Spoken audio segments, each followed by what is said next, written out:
After a while, I became somewhat bored by the prayer practice I was using, and so I thought I'd try the centering prayer thing.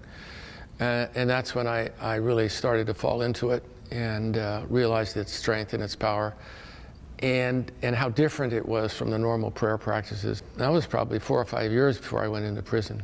So it was a while ago, maybe 20 years, 25 years ago.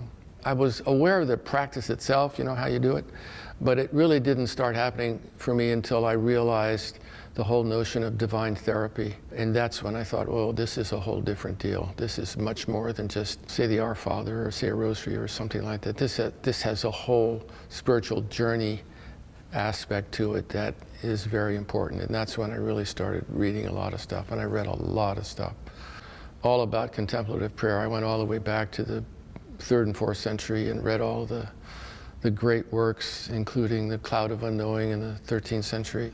It's been a tradition that was hidden, really, for 800 years.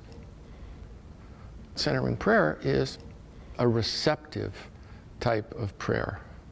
It's a fancy word for saying, you don't do anything, God does it all. Most prayer is not receptive. Most prayer is concentrative, where you say, help Aunt Sally, or help my wife, or help my kids. Whereas this is a whole different point of view, fundamentally different point of view. It's holding still in silence. I took it into prisoners, not because I thought I had something to say to them. I took it into prisoners because I was looking for a prayer group, and I couldn't find one. Maybe they will understand me, and maybe I will understand them, and let's see what happens. So, I think it's a very important point at the beginning. If you come in because you really think you're going to teach them something, you got to be really careful about that, because it presumes that they don't know anything, first of all, which is usually not true, and it also presumes that you know something, which also may not be true. So you really have to go in with sort of an open disposition about what am I going to find here, and what mutually can we explore that will help each other, right? So I did that for, I don't know, 6 or 7 years, and I found it to be exhilaratingly challenging and, you know, all that kind of stuff. And then I ran into what I discovered was, and I choose these terms carefully, the major obstacle to development on a spiritual path, and it is shame. I'm not talking about the shame you feel when you did something wrong. Yeah, I should not have talked to my wife that way, or, you know, I should have gone to church, you know, I feel guilty and I feel ashamed. No. I'm talking about something that's so deep that it's toxic to your personality, so we call it toxic shame. I didn't invent that term, but it's a term that's sufficiently different from regular shame that it requires a whole different approach.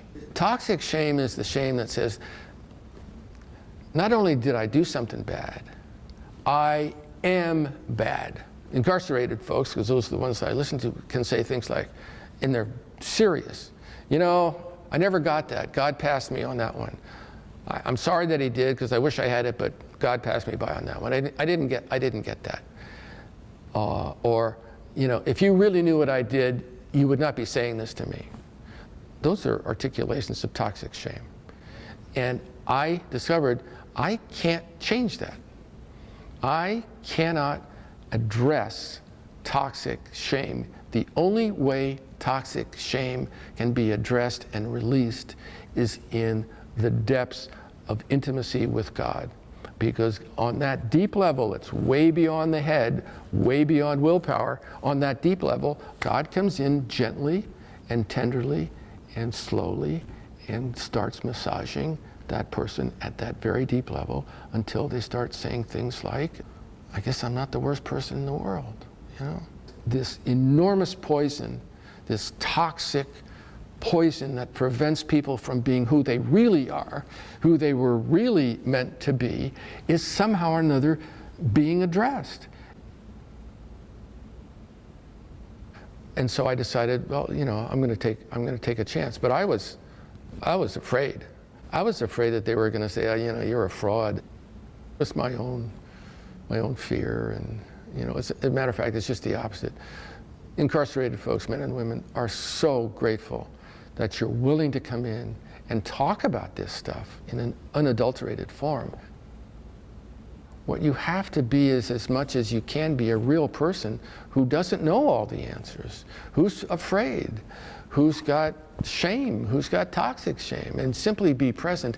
And then you realize the powerfulness of that prayer, because the Spirit, and that's the only and best word we can use, fills that void.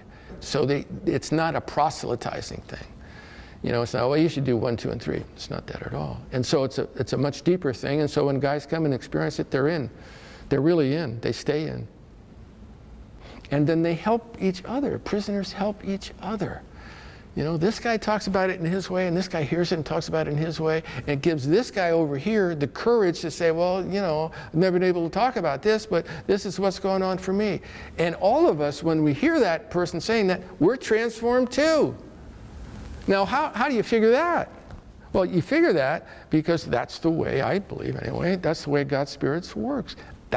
We work out our salvation through the connections and relationships that we have, and prisoners do it with each other in prison. And as a volunteer, let me tell you, it's a wondrous, wondrous, inspiring thing to watch it happen right before your very eyes.